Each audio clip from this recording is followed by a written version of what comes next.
That's what I want to do. Okay.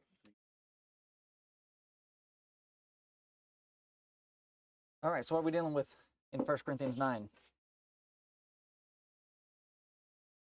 Well, it's them thinking that Paul is not an apostle, but he's saying that he is. All right, why are they saying that he's not an apostle? Something about Jesus. To discredit the messenger. No, yes, and credit the messenger. Okay. How are they trying to discredit the messenger? By saying he's not an apostle and he doesn't have powers. Why? That they don't have to. No, listen. why is he not an apostle? Huh? Why is he not an apostle? They said that he hadn't seen Jesus. No. No. Oh, because he doesn't accept pay. Okay. Sorry. Now, just the fact, I knew that. I mean, you brought up some pretty major points as to why he would not be an apostle. So the very fact that you're having a hard time recalling what the argument actually is shows how weak the argument actually is. But we said we're using that as a point as to what we're actually going to be dealing with also is we're trying to help people to learn the truth, and they're going to be trying to discredit us. So as we're going through this, it's further application. I mean, these are lessons in psychiatry. How do people work? How do they tick? How do they think? How are they going to argue? We're learning all of that from this, and we're learning how to deal with it. So as we said, we're dealing with questions further on Paul's apostleship. Paul is explaining very clearly how that he is in fact an apostle. And he's going to show in this section where we're moving further in chapter 9 the responsibility that was placed on him for preaching as an apostle. And he's going to further explain why he is refusing to receive payment from these brethren. Now, of course, in Philippians, I think it's Philippians chapter 4, Paul actually writes about how that there were no other congregations at that time that were sending him funds, but the church of Philippi was continuing to do it. So here we see Paul is not receiving funds from Corinth, but he is taking money from Philippi. Well, why? Paul's going to explain that. So as we are also going through this, we are also learning the vital lesson in that many areas we have the opportunity of choice. As we said, this entire section, chapter 7 through chapter 10, even 11, what are we dealing with matters of? All right, Christian liberties, judgment calls that have to be made. These things are not intrinsically wrong or right within themselves. There's nothing morally wrong or right in what is being discussed and what needs to be done. So based upon these choices, what basis or what elements do we use to determine what choice we make? How do we make proper decisions in this light? So Paul has a choice to take support or not. Whether, either one would be perfectly fine within the regulations that God has actually given. He's already given an illustration from the Old Testament. What was that illustration? Muslin ox. Okay, and that was a quotation from? Deuteronomy. All right, anybody recall the chapter? All right, Deuteronomy 24. So right there, you have God establishing early in Israel's history. A person that does work deserves to be paid. Doesn't matter what the work is. Whether you're working in the spiritual realm, you deserve to have payment for the work that you're doing. And he's going to quote the Lord in just a moment to further illustrate that. So we stopped last time around verses 11 and 12, where he was bringing out the argument. If we have sown unto you spiritual things, it is a great thing if we shall reap your carnal things. Paul, he brought them the gospel. Acts chapter 18, he's the one that's planting the seed.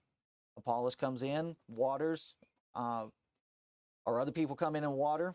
God gives the increase. But since Paul was the first one to come in, thereby he had the right to carnal compensation. Okay, I'm here taking care of you spiritually. You take care of me physically. Just, all right, fine, that's reasonable. That makes sense.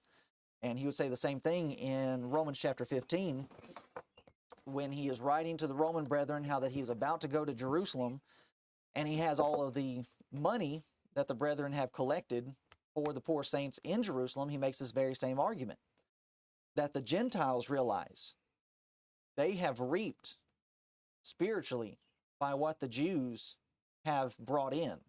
And the reason why we have Christianity is because of Judaism. I mean, Jesus was a Jew. He wasn't a white man.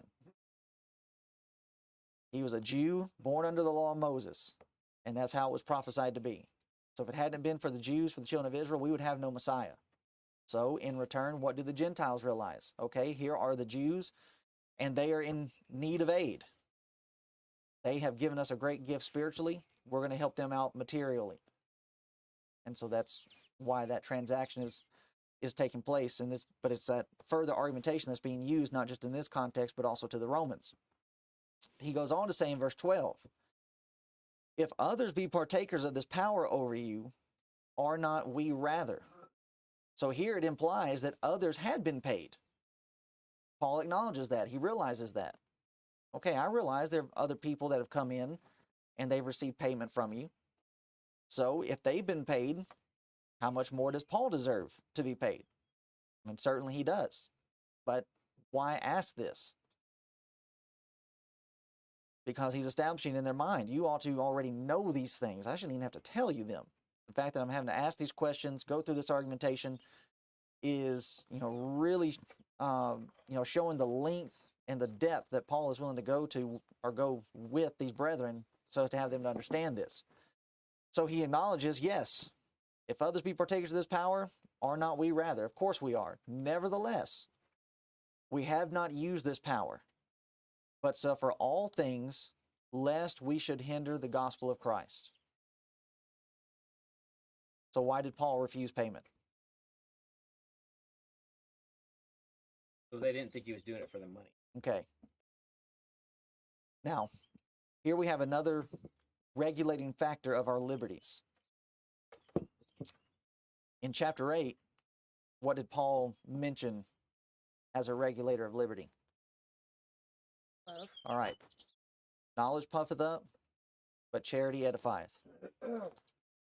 If I have love for my brethren, then I'm not going to do those things that are going to cause them to offend or be offended or to stumble, because they don't have the proper knowledge that I have. And he even goes on to say that if I do that, I sin against Christ and I sin against them.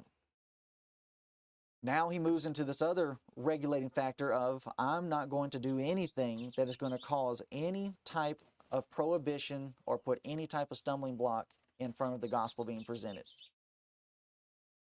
Now, 1 Corinthians chapter 3 and verse 6, we have, again, further information as to why Paul deserves his payment. I planted, Apollos watered, but God gave the increase. Paul's laid the foundation. Originally did the work. Anyone that had the right to compensation, it was Paul. But as we've already pointed out, why did he refuse it? Here's Paul's reason, and here's our second principle. Now, here's another important factor for us to remember, is that a lot of what we have to deal with inside of Christianity is based off of principle and not off of commands. Now, what do I mean by that? Well, there are a lot of people that they think we're just simply regulated by thou shalt or thou shalt not. But that's not how the New Testament is written. And certainly we can go back into the Old Testament and find a lot of things that are written out in that manner that would find application for today. But let's just take, for example, are we going to find anything that says thou shalt not smoke crack? Nope. All right, but do we have principles laid out in the scriptures that prohibits us from doing that? Yes. All right, which would be what? Fine. Okay, Stay all right, sober-minded. living soberly. I'm not needing to do anything that's going to impair my judgment and cause me to make unwise and undue and improper decisions. I don't have to have it spelled out for me like that.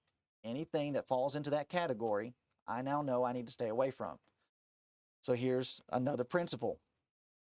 Anything that might cause offense or cause a hindrance to me being able to spread the gospel, to teach somebody, then I need to stay away from that. Because that should be first and foremost our desire at all times, is that I'm trying to help somebody get to heaven. And if there's going to be something that's going to keep me from doing that, then I don't need to do it. So Paul believed to be paid would hinder the work. Now, he doesn't go into any type of explanation as to why that would be the case, but of course, with what we see today, can we understand why he would have that type of mindset? Whoops. I'll just look at the televangelists that we have today. The Joel Osteens and Jesse Duplanises and Creflo Dollars. It's right there, don't worry about it. And they're flying around on $1 million jets, and I mean, Joel Osteen owns a big section of Texas. Just why is he doing it? Or why is he in the work that he's in? Not to help people. He's in it for the money. And you can tell it. So really, when you get down to it, Paul has found himself in between a rock and a hard place as to the decision that you have to make. And we're also seeing that no matter what decision that you end up making, are you going to be able to please everybody? All right. And doesn't Jesus even give that type of illustration when he was alive?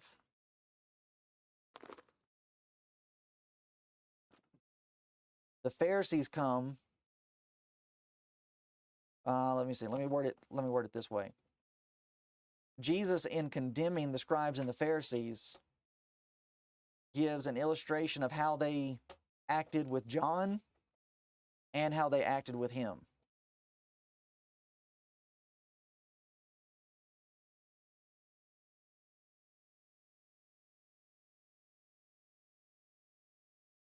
When John was with you, you said blank. But when I'm with you, They said one was a drunkard, Yeah. right? Okay. And a wine bibber, or Yeah, drunkard, glutton, okay. and the one. And so the illustration that he gives, and he says, you know, how should I describe this generation? You're like children that come and you say, you know, we've piped in the streets, but you haven't danced. Or we've been found weeping and you've not mourned with us. John came preaching and teaching, you say he has a devil. But he came fasting, you say he has a devil. I come eating and drinking, and you say, behold, a glutton and a wine bibber. Well, which is it? Which one do you really want? And really what it is, and that's showing, we don't have to try to coddle people. Either you're going to take what the scriptures say, or you're not. That's all we can do. We don't have to try to bend over backwards to try to appease you in every single little thing. Otherwise, that's going to just drive us crazy. It's the same thing going on here with Paul. If I take payment, they're going to say I'm just in it for the money. But if I refuse it, now what are they doing? Either way, they're just going to try to tear you down. So just do what you think is best. So Paul, he shows, but this further shows Paul's concern for the influence his life had on the gospel. And that's a thing that we definitely need to take into consideration. The things that we do can affect whether people are going to obey the gospel. Now, I'm not just talking about method of evangelism. I'm talking about our everyday living. How we behave ordinarily can either help or hold people back. So as we're saying, Paul had the right and the liberty to work and to support himself with his own hands, which he did. And you would think the brethren would be more appreciative of that they would realize, I mean, he's doing all of this and he's doing it for us. And so the reason was his concern for people receiving the gospel, his concern for doing all he could to make the gospel receptive to all people. Verse 13, do you not know that they which minister about holy things live of the things of the temple, and they which wait at the altar are partakers with the altar? Now what's he talking about?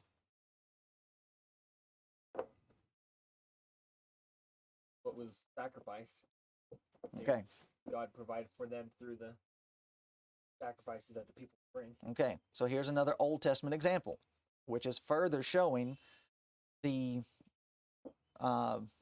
just who exactly these accusers are. They're Jewish in nature. Why go back and deal with all these Old Testament illustrations if we're just dealing with, you know, mainly Gentile people? It's because you have Judaizers that are following Paul from place to place, and they are the ones that are really upset with what it is that he's doing. So he's showing further hypocrisy again, even as Jesus did, as he was teaching and preaching. Have you not read that they which minister the holy things, like Jordan said, here are the Levites. They did not gain any land in the land of Canaan. And the reason for that was because they were a chosen people to be about God's business, and they were a symbol to the entire nation that if you follow and you trust God, God is going to provide for you. They had no land. They were not to farm. They weren't to do anything like that. The only thing they were to be concerned with was the tabernacle, and then when the temple gets built, they're concerned with the temple. Well, how do they make a living? How are they provided for? As Jordan said, when people bring their offerings and they bring their sacrifices and they bring their tithes, the Levites took a part of that. And that's God providing for them. So he's using that illustration. He's saying, what's the difference today then? If I'm laboring for the cause of the kingdom, and that's what I'm doing, I am due compensation. I'm due to be taken care of by those that I'm laboring for. Verse 14, even so hath the Lord ordained that they which preach the gospel should live of the gospel. Now, you're not going to find this exact statement anywhere in the gospel accounts, which we know from John chapter 20, 21 and 22, that there were a lot of things that Jesus did that weren't written down in the books. But what we do have are recorded so that we can believe that he is the Son of God. But even though we don't find this phrasing directly, it could have some connection to places like Luke chapter 10 and verse 7. In Luke 10, you have Jesus sending out his 12 apostles, and he says to them, and in the house remain, eating and drinking such things as they give, for the laborer is worthy of his hire. Now that's very close to what he said a moment ago when he was discussing not muzzling the ox. Labor's worth his hire. The apostles, when they were first sent out, were they commanded to take anything with them? No. You go out and all you're taking is the message. Well, how are we going to provide for ourselves? How are we going to be taken care of? The labor is worth his hire. You'll be taken care of. You go into a city, into a house, and they receive the message and they receive the gospel, you stay there. Eat and drink. There's your provision. In Acts chapter 20, verse 35, Paul is also showing another opportunity or another place where we have something being said by Jesus that we're not going to find, but it also finds some connection in our overall application. I have showed you all things, how that so laboring you ought to support the weak, and to remember the words of the Lord Jesus, how he said, it is more blessed to give than to receive. All right? This definitely could find its application in a person that's spreading the gospel. Traveling from place to place, trying to help people save their souls, remove sin. What do we do for them? You support the weak. Support those that are laboring. Verse 15, we have a contrast being made. So again, he's going along with the people and how that he recognizes, yes, this is something that we should receive. But I have used none of these things.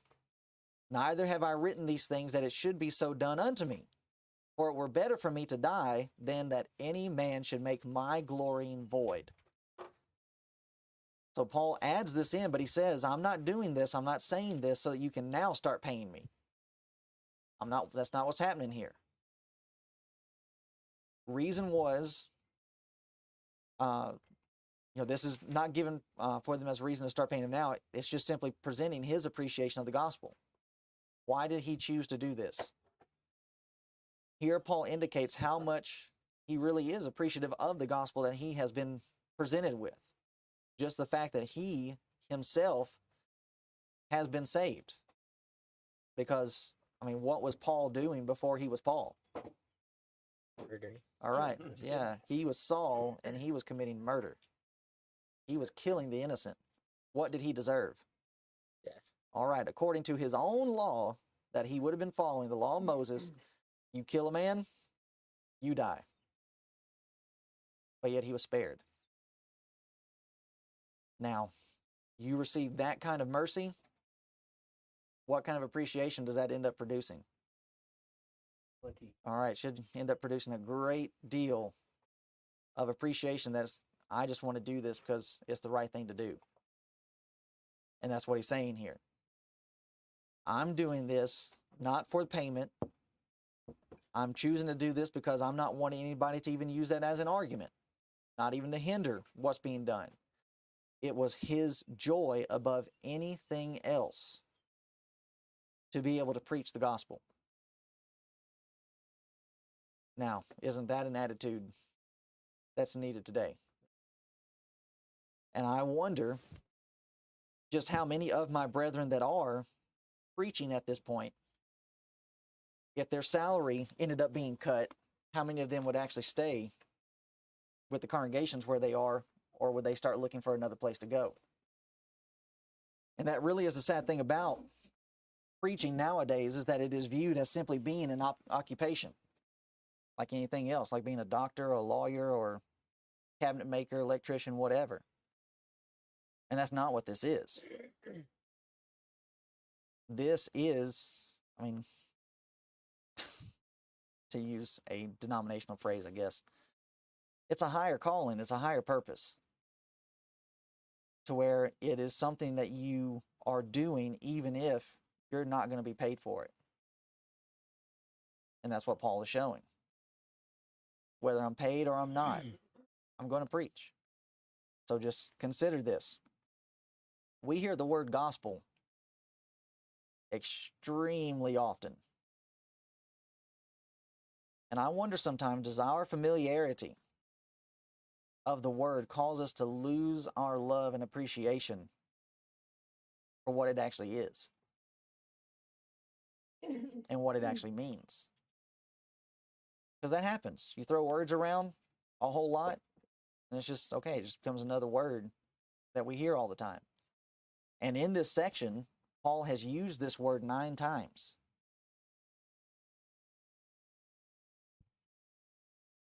And it's just the way it goes. Familiarity breeds contempt. You're just around something for so long.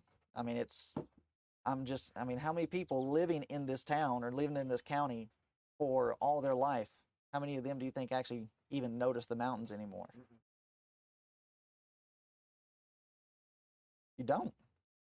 Just like anything else, if you don't really appreciate it, over time, it's going to fade.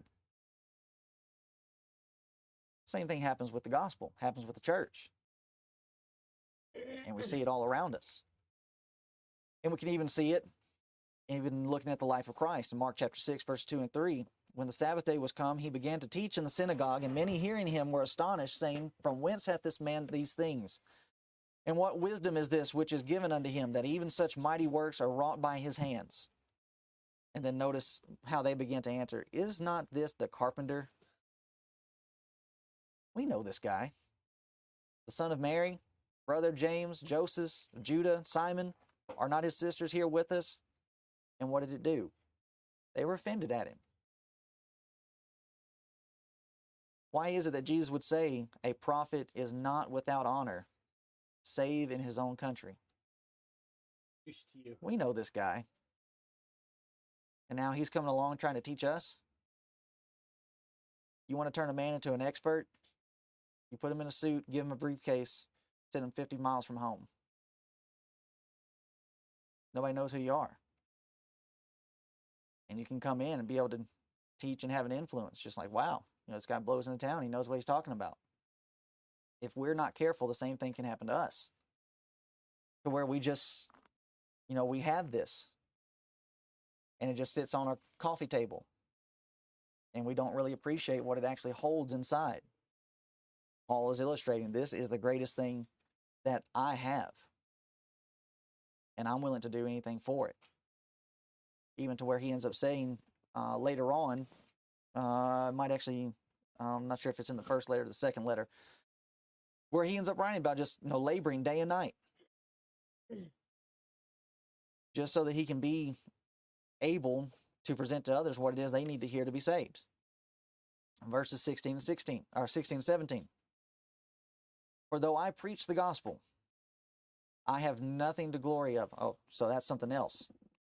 is all glorying bad?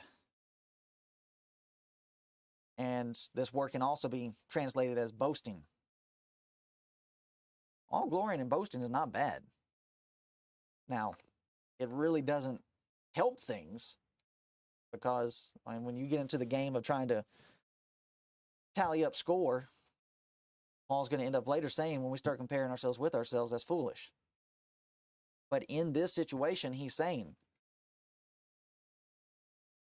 I would rather die than that any man should make my glorying void. The fact that he is going without, and he's doing so happily. He's not complaining about it. He's happy to do this. And yet here are these Jews, and they're trying to come in, and they're trying to take away his joy. And he's just saying, I'm not going to have that happen. And when we are considering just how other people will try to do the same thing to us, like with the any type of evangelistic efforts that we put forth, or just even with the television programs, or even with the tent meeting, some people are just going to try to say, well, you're just attention seeking. It's like, no, if we were really seeking people's attention, we wouldn't be telling them that they're in sin. We would be going the Joel Osteen route, where we would just have good things to say, and you would never hear us say sin or hell or condemnation or judgment. That's not what we're doing here. What we're wanting to do is we're just simply wanting to present the truth and the gospel to people, and you're not going to rob us of that. So he goes on and he says, for though I preach the gospel, I have nothing to glory. So he even ends up saying, even though I am glorying in this, ultimately I have nothing to glory of. For necessity is laid upon me, yea, woe is unto me if I preach not the gospel. For if I do this thing willingly, I have a reward. But if against my will, a dispensation of the gospel is committed unto me. Now, verse 16, 17, this is tied specifically to Paul's apostleship. For necessity is laid upon me. What necessity? Now, when we're using the word necessity, it's an obligation. He has to do this. Now, why is that the case? Called All right. by Jesus. Okay, so let's go back to his conversion. In Acts chapter 9, starting verse 10, there was a certain disciple at Damascus named Ananias, and to him said the Lord in a vision, Ananias. And he said, Behold, I am here, Lord. And the Lord said unto him, Arise and go into the street which is called Straight, and inquire in the house of Judas for one called Saul of Tarsus, for behold, he prayeth, and hath seen in a vision a man named Ananias coming in, and putting his hand on him, that he might receive a sight. Then Ananias answered, Lord, I have heard by many of this man how much evil he hath done to thy saints at Jerusalem, and here he hath authority from the chief priest to bind all that call on thy name. But the Lord said unto him, Go thy way, for he is a chosen vessel unto me. That's the necessity that Paul's talking about. Now, is there a wider application that we can take from this? Certainly. I mean, do we all have a necessity put upon us to preach the gospel? All right, what is it? Okay, but where specifically? Matthew. Okay, Matthew 28, Mark 16. Luke. All right, Luke, the Lord giving the Great Commission. Go ye into all the world and preach the gospel, making disciples. There's our necessity. But in this context, Paul, he's defending his apostleship. He's talking about himself. This is the necessity that's placed on him. He's a chosen vessel to bear my name before the Gentiles. Peter primarily spent his time preaching to the Jews. He was given is described as being the gospel of circumcision, or to the circumcision. Paul was sent out to the Gentiles. He's going to Corinth, Galatia, Ephesus, Philippi, Thessalonica, Lystra, all these, Derbe, all these different places where Gentiles are living. That was his purpose. That's the necessity that's put on him. And before kings. And so notice here, even with what God is telling Ananias as to what his purpose is Paul just going to the Gentiles only? and the children of Israel. So right there, you have it being shown that there's going to be a mixture as to what Paul is actually doing. That's important because there's a huge section of the religious world says, no, Peter was specifically to the Jews, Paul was specifically to the Gentiles, and they're preaching two different things. No. The same vessel is going to the Gentiles and he's going to the children of Israel. He's preaching the same thing. For I will show him how great things he must suffer for my name's sake. So there's a special work that's being placed upon Paul, and here's Paul's responsibility for preaching. Now just consider what would have happened if Paul had said no. And if you think about it, he could have. He could have been saved and just said, no, I don't want to do that. Just consider the consequences of it. What about the Gentile world? Where would we be? We're Gentiles. Who would have taken his place? I don't know. I don't know if there would have been anybody beside Paul to be able to do what it was that Paul was able to do. But there is the necessity to go to the outcast of the world. In Luke's account, when you have Zacharias, and he is visited by an angel, and it's being said to him all the things that John the Baptist was going to do, and how the Messiah was going to come, and what the Messiah was going to do, and that he was going to go into those that were out in darkness to bring light. That's the overall purpose, is to go out to those who are in need of light, that are living in darkness. The Jews, of course, had a misunderstanding of their mission. They had lost the real reason of their purpose. Yes, God has chosen you. Yes, God has separated you from everybody else. But that doesn't mean you get to live as an island. And we're just here, and nobody else gets to come in. The very purpose that they were separated the way that they were was to have a drawing effect on others that were around them. And it's a shame that a lot in the Lord's church have taken on the same type of mentality. It's us and nobody else. That's not why we're here. We are here so as to bring more people in. The fact that we have been saved, freed from our sins, ought to produce in us the same type of appreciation that it did in Paul, to where we're doing whatever we can to spread the gospel. But there again, do we really appreciate the fact that we've been forgiven of our sins? I would say it depends on the level on which you've had to be forgiven. Because even Jesus says, he that has been forgiven much, much is going to be required of him. And when you are forgiven of a lot, it's just, I don't know, like when you take, for example, a person that does commit murder even today, and ends up being like he does time, but then something happens, just, okay, we're going to let you go. And then they have a choice to make. Am I going to appreciate this freedom that's been given to me, or am I going to abuse it? And it's just, if you really consider the fact that, you know what, you shouldn't be here right now, it should create a turning over a new leaf. And that's what we're talking about, is a conversion that's supposed to take place in our lives. And we understand very clearly about what it means to convert something. Our world is caught up in technology, and you convert something from one file or one platform into another. You're completely changing its makeup. That's what's happening to us. We're being converted and changed to where we were living in the world. Now we're being changed so that we can fit into this new setting.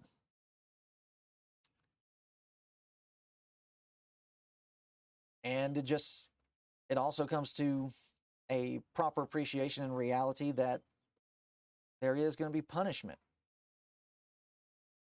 And even the Bible talks about that. Sin or crime that's not punished speedily, it emboldens them to create more crime.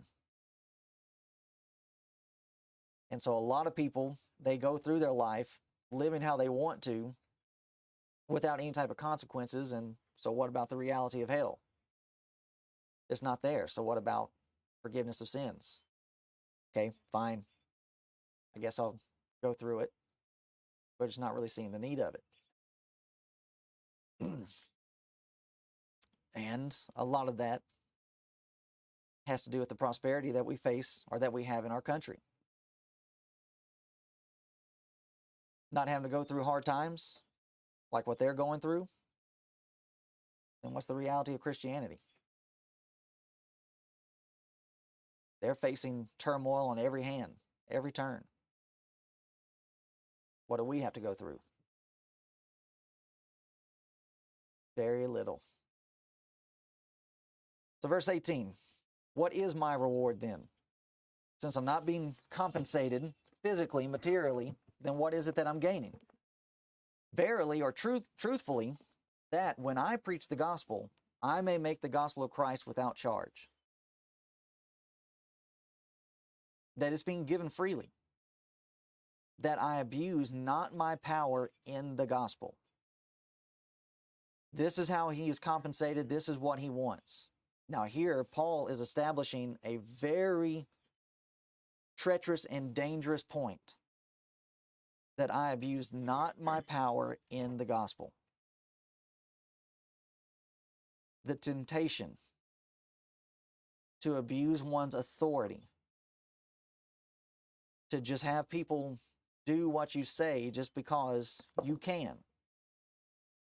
And certainly Paul had that kind of power if he wanted to use it wrongfully.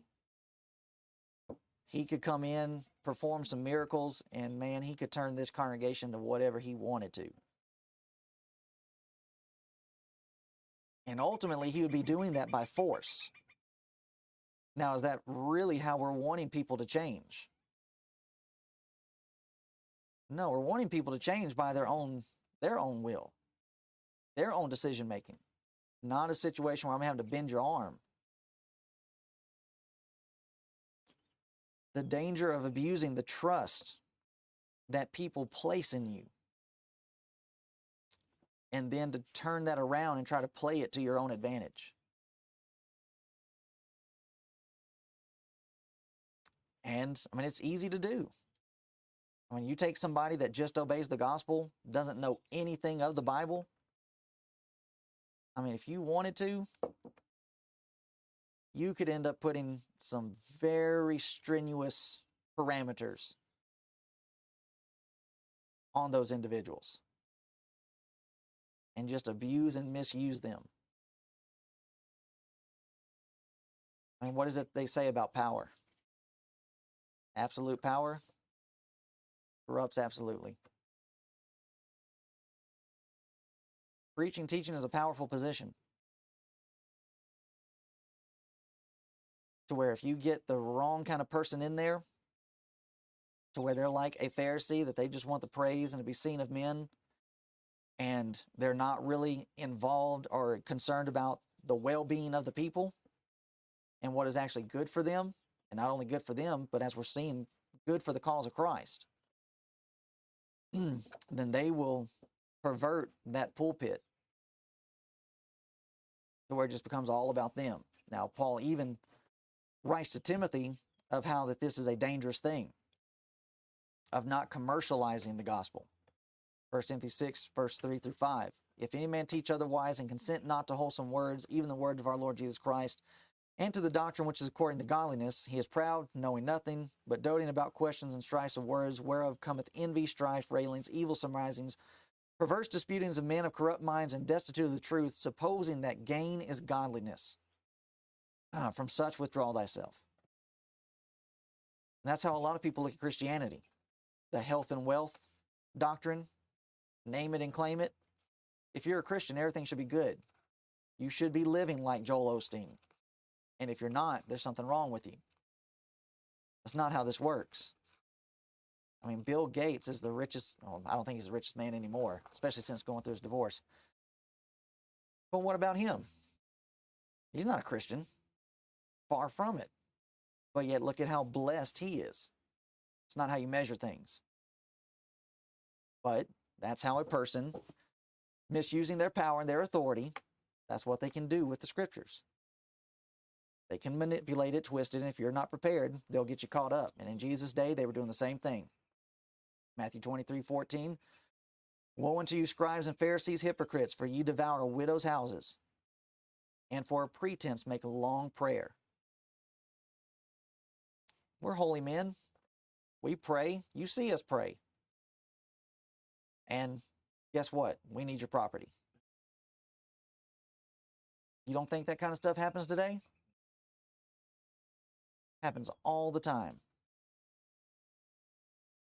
Some preacher, and I don't know what it is about little old ladies and preachers, but they just love them. And you get a shyster in there, you get a crook in there, and they work these poor little old ladies over. They're going to receive the greater damnation. They may get away with it now, but they won't in the end. Well, yes.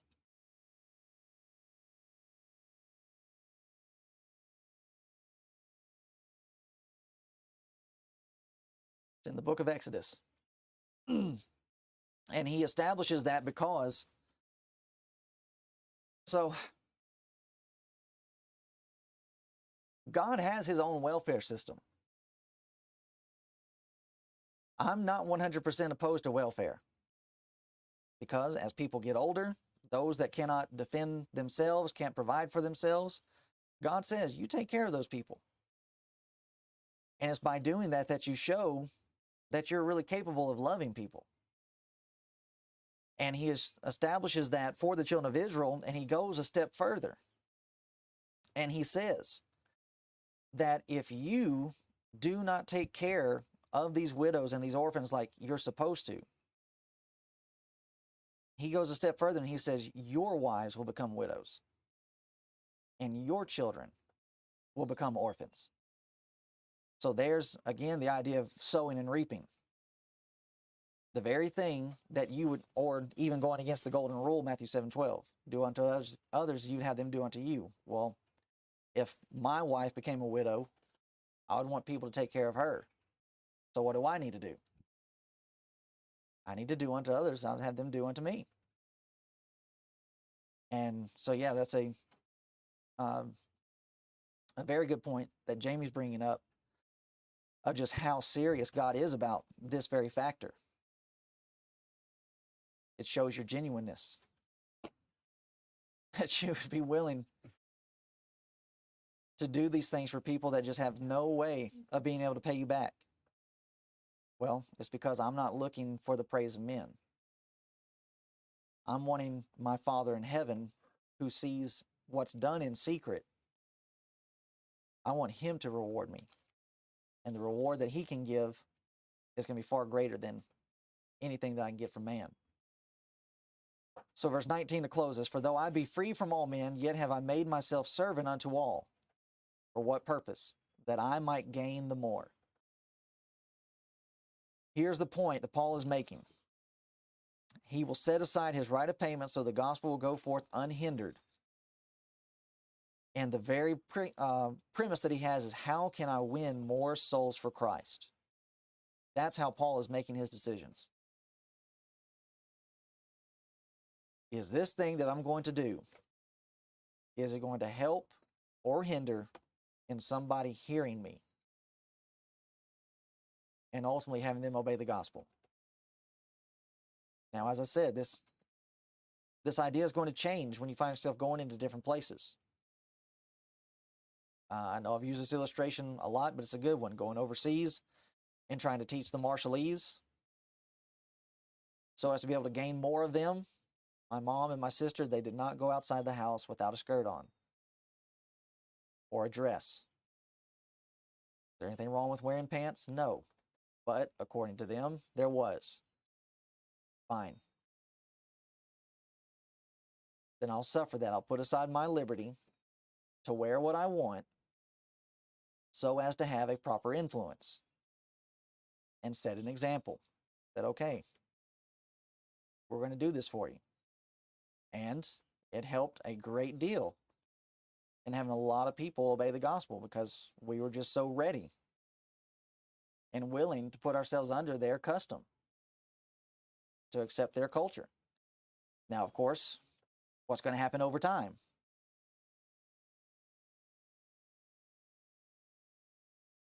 Over time, we're going to start teaching that, there really isn't anything wrong with a woman wearing pants, as long as they're not too tight to where they're actually revealing anything.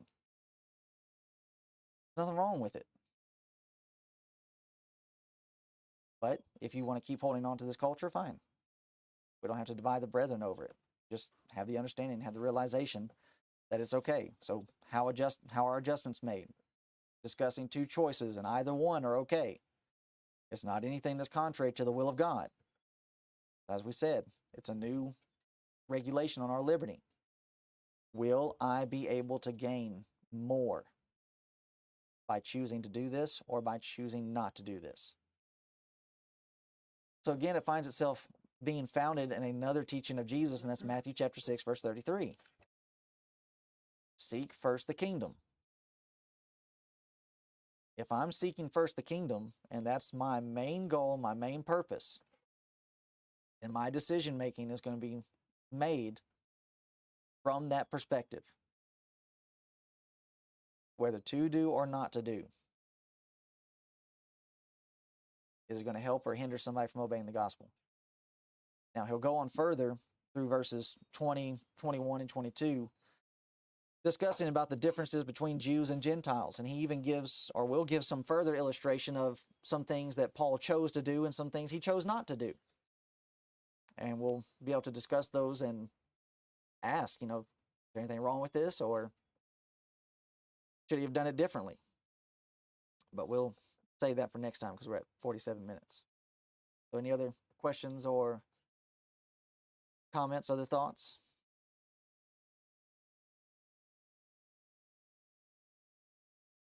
Okay. Well, appreciate the comments that were made. They're very, very beneficial. So we'll take a pause and set up for our